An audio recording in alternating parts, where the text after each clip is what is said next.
ਕੀ ਹਾਲ ਹੈ ਪੀਰ ਭਾਈ? ठीक शुक्र अल्लाह दा उस्ताद जी तुसी सुनाओ। ਅੱਛਾ हाँ ਰਹਿਣ ਆਣਾ ਲਈ अच्छा ਅਗਲਾ ਫੇਰਾ ਤੂੰ ਲੈ ਕੇ ਜਾਣਾ। अगला फिर मैं लेके जाना ਹਾਂ है। यार उस्ताद सियाने कहंदे ने जिंदी नवी नवी शादी होवे ना ਹਾਂ ओनू शाम ਨੂੰ वापस घर आना चाहिए। ठीक है ਤੇ ਤੇਰੀ ਮਿਹਰਬਾਨੀ ਯਾਰ ਮੇਰੀ ਨਵੀਂ ਨਵੀਂ ਸ਼ਾਦੀ ਹੋਈ 1 ਹਫਤਾ ਹੋਇਆ ਉਸਤਾਦ ਤੇ ਮੈਨੂੰ ਨਾ ਸ਼ਾਮ ਨੂੰ ਘਰ ਜਾਣ ਦਿੱਤਾ ਕਰ ਤੇਰੀ ਮਿਹਰਬਾਨੀ ਕਿਸੇ ਹੋਰ ਨੂੰ ਭੇਜ ਦੇ ਜਾਂ ਖੁਦ ਚਲਾ ਜਾ ਉਸਤਾਦ। ਠੀਕ ਹੈ ਮੇਰੀ ਨਵੀਂ ਤੇ ਸ਼ਾਦੀ ਹੋਈ ਹੈ ਅਜੇ 1 ਹਫਤਾ ਹੋਇਆ 10 ਦਿਨ ਹੋਏ ਨੂੰ। तेरी मेहरबानी ठीक है।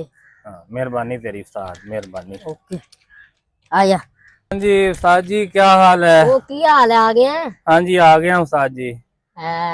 वाह खुश लगना है मैनू उस्ताद जी खुश तो मैं तेन लगदा पिया हुण तू ट्रेन दा गेड़ा मैनू देना किसी होर नू नहीं देना। तेनू दे दे तेरी दस मेहरबानी। कित्थों दा लेना? लम्मा गेड़ा दे दियो कित्थों दा तू दसेंगा कित्थों दा आपां उत्थों तू दा लम्मा लम्मे रोड दा गेड़ा दे दे मैनू बस लम्मे रोड दा। इंडिया दा दे दिए?